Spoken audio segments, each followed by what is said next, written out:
Welcome to the third episode of Smells Like Teen Parent, a podcast for adolescents and the adults who annoy them. In the last episode, we talked about what's really going on when we apply to college. And in this episode, we're going to focus on what makes a successful adolescent after all. My featured guest is a former student of mine who's currently attending Stanford. Nadia Hamat also runs a clothing company with her twin sister Natalie called N&N Fabrics, which builds social justice right into their design. This episode is brought to you by nextphase.ai. Their package services encompasses the full life cycle of your data analytics journey in cloud-based strategy, modernization, and cloud data migration. Nextphase.ai will ensure you enable your best business outcomes. As we head into this next episode, I just want to thank all of you listeners and invite you to be part of this ongoing dialogue about what it takes to raise teens in the modern world. Please download, write a review, pass along to others who might benefit from these discussions.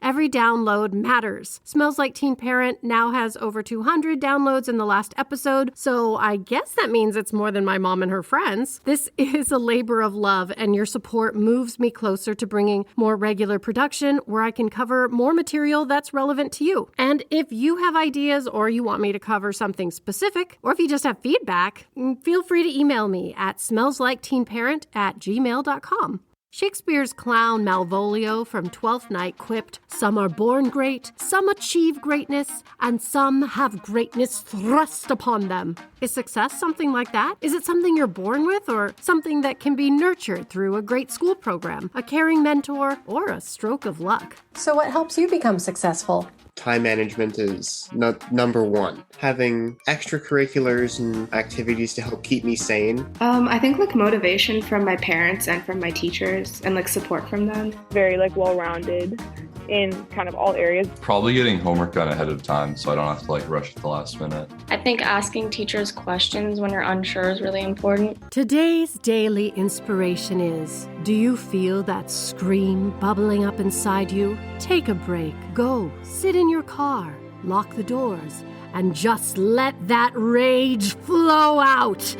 Oh, and don't forget to roll up the windows. Whether you are a parent, adult caregiver, or a teen yourself, you are often being asked to evaluate the question, am I successful? Bosses, teachers, parents, friends, college admissions want to see evidence of success. Schools are consumed with showing through standardized assessments that their students are becoming more academically successful. When we put our measurement for success on a standardized environment, which is known to be biased towards dominant culture, it means that there's a whole bunch of stuff being left out. Well, guess what? With COVID and the cancellation of ACT and SAT tests, students are finding new freedom to reveal what truly makes them successful. I found out nearly who I was. I opened up, and it led me to see different things. Like I said, playing the piano, finding out other sides of myself that I found out that I liked. Like how we talked about cooking earlier, or playing piano with my little sister, stuff like that, well-rounded person I am.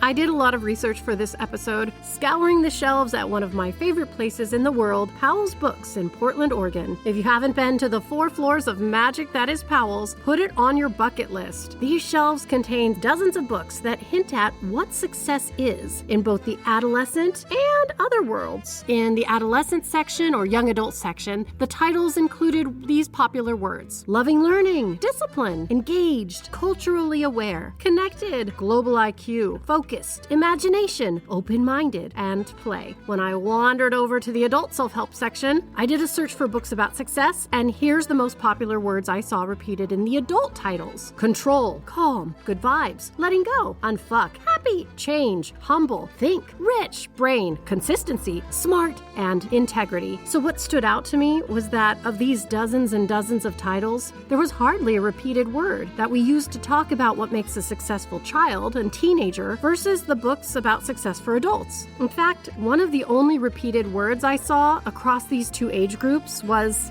happy. What does it mean that we have such different language around what qualifies as success for adults versus for non-adults? One thing my research revealed is how much childhood experiences, good and bad, affect the likelihood of success as adults. Our parents set the bar for us, and so when we would disobey them and they were angry at us, we would just be like, oh crap, I messed up, and I can't ever kind of go back and fix it. So we just move forward and try and just ignore it. In the book How Children Succeed by Paul Tough, he notes psychological versus IQ or cognitive traits play a significant role in determining benchmarks of success. For instance, high school graduation. What it takes to graduate from high school include traits like an inclination to persist at a boring and often unrewarding task, the ability to delay gratification, and the tendency to follow through on a plan. Boring, right? But there you go. Well, I caught English teacher Cindy Schusterman on her way to school, and I asked her, what does she find in her 7 years of teaching as essential ingredients to success? Staying hydrated with water, eating, sleeping, and using the bathroom when you need to. Shout out to my boy Maslow, who created the hierarchy of needs, and those are the most basic. So I feel like students can't get an A on an essay if they haven't eaten dinner or if they are working on 4 hours of sleep, like that kind of thing.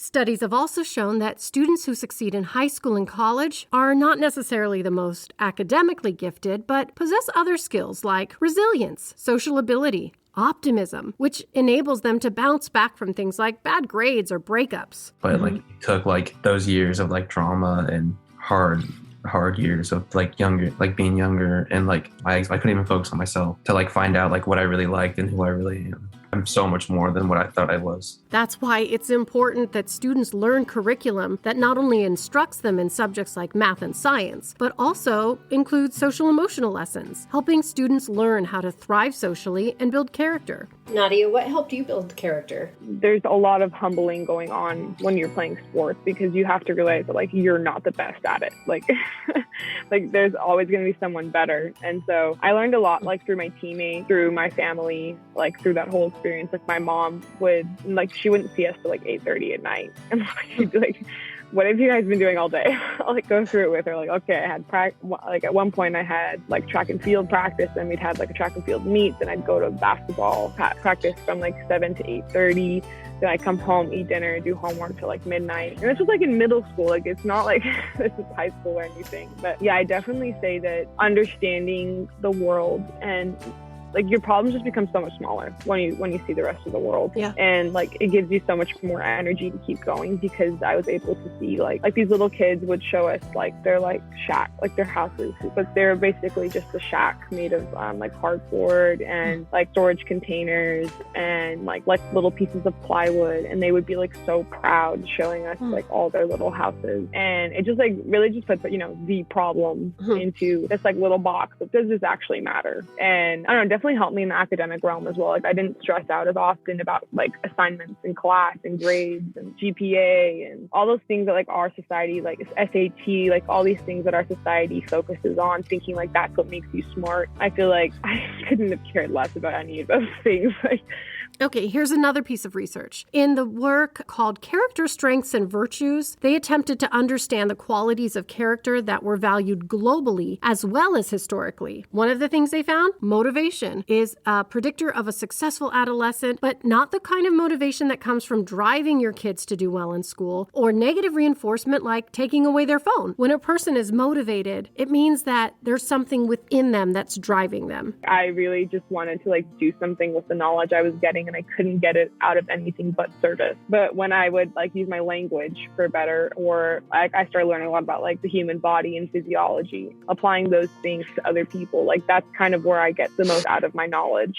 School counselors can serve an important purpose in delivering social emotional education, but let's face it, they're often burdened with these time-consuming admin tasks like class scheduling. Really? We fly thousands and thousands of planes every day around the world, but we're still making counselors do scheduling? Honestly, this is an outdated practice from the Cold War era to utilize the counselor's master level of education and training in crisis, family, multicultural, addiction, and group counseling, which they could be using to improve school climate, mental health, and carry out an evidence-based comprehensive counseling program, which is desperately needed in schools. I mean, it's basically like sticking a firefighter in a windowless office and having them count damp boxes of matches for 5 hours a day. The flip side of that success question is, what keeps an adolescent from becoming successful? Okay, one of the issues we run into here is that we can't look at the problems an adolescent is having individually without looking at what is happening in the larger system around them, including their school, family, and neighborhood. One of the most well-known measurements of determining how adverse experiences in childhood will determine negative adult outcomes, such as obesity, heart disease, addiction, depression, early sexual activity, etc., is what is known as the ACEs study. ACEs measure different exposures to childhood trauma, abuse, addiction, poverty, divorce, etc., and found that the more adverse experiences a person had in childhood, the more likely they would be sick and unsuccessful as adults. Researchers concluded that the body's reaction to these stressful experiences, specifically the rise of cortisol when the body is in a constant fight or flight mode, cripples them long after the event. This boils it down to the essential message: stress as a kid can sabotage your life. Okay, well, what does this mean for adults? Fundamentally, it means that our choices as adults matter, not just as individuals, but also how we support our community in helping make healthy choices. What role did your family play in helping foster those qualities? I mean, that big one of just like not stressing about academic achievement for academic achievement's sake and really like set you apart.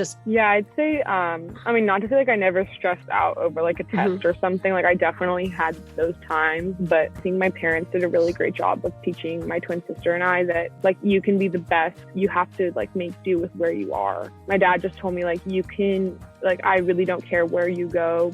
Now I'm at this like super phenomenal university, and obviously I'm not going to be the smartest person here. And so like my twin sister goes to San Diego State, and she's graduating like a full year and a half before me. She's graduating next December with her bachelor's when she's only 20 years old. Like she's phenomenal. My parents really wanted to like integrate those ideas in us that like there's so much more to life than just academics. Those of us who have privilege have power and responsibility to work towards helping other families get what they need, such as regular meals and reliable, safe shelter. One way we can do this is by volunteering, or we can make financial contributions to local organizations that help provide essential resources. As part of this episode, I've decided to donate as many dollars as I have had downloads for this podcast so far, which is $250 to Second Harvest, which is the food bank that serves the San Francisco Bay Area. If you would like to join me in donating to Second Harvest or your local food bank or community resource center, awesome, and thank you. Okay, here's the other way we adults can increase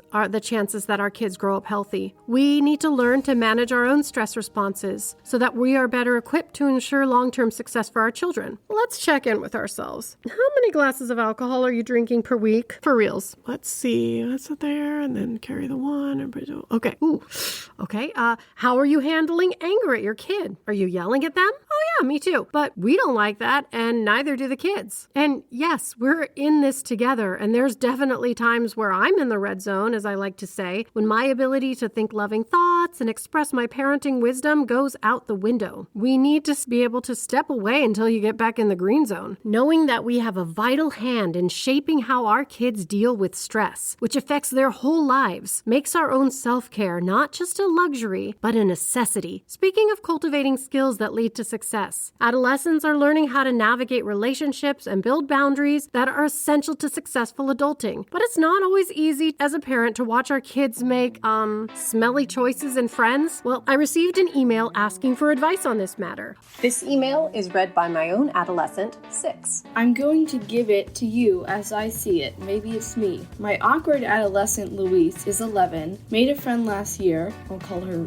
Rain Cloud, during the pandemic because they were both kind of shy and both gamers. Fast forward to this year. They are still super close friends. They see each other all day and then come home and go online. The mom is sort of my friend, while my husband calls this friend Debbie Downer, and she drains me. Rain Cloud cries all the time to Louise and brings up a lot of negative feelings in our kid. Personally, I think she kind of sucks right now. So we, my husband and I, want Louise to be less into Rain Cloud. How can we make that happen? From Mama Bear. Well, Mama Bear, I have some good news and some bad news. The good news is that it is a healthy sign that your child is making friends and that you're aware of the kind of friends she's making. The bad news is it will not serve you or your child to tell her that Raincloud sucks. She's going to have to walk that path on her own. However, what you can do is have conversations about healthy friendships in general, asking her how Raincloud and other friends make her feel. For kids who are still developing vocabulary around naming specific feelings, you can help them identify what's happening in their body. Like, does it make your stomach hurt when she says those things? Or how do you feel when somebody's mean to you? Where do you feel it in your body? As they start to understand what's happening in their body, they can start to make changes in the way that they relate to friends who aren't making them feel good. Adolescents, this part is for you. I get it. There are a lot of things outside of your control, especially around adults. So I empower you to do whatever you can to make the most of what you can control. This includes waking and sleeping, working toward your education, experiment carefully. This means being very thoughtful about how you relate to alcohol, drugs, toxic friends, peer pressure, and texting and driving. Set goals for yourself and fundamentally take care of yourself. Yeah, I definitely say that to get here, I had to humble myself in a way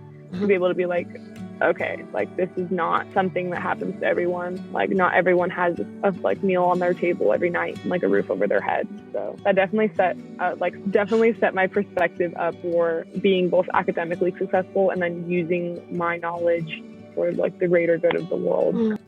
Well, that wraps up our episode. Join us next time when we talk about how to help your adolescent navigate relationships, frenemies, bullies, and heartbreak. Thanks to my students for their reflections and to Nadia for making time to talk. And of course, thank you for listening. If you enjoyed this podcast, please download this episode and write a friendly review or pass it around. This episode is brought to you by nextphase.ai, your partner in data enterprise transformation. May you be safe, may you be healthy, may you be free from suffering. Oh, and don't forget to wear your sunscreen every day.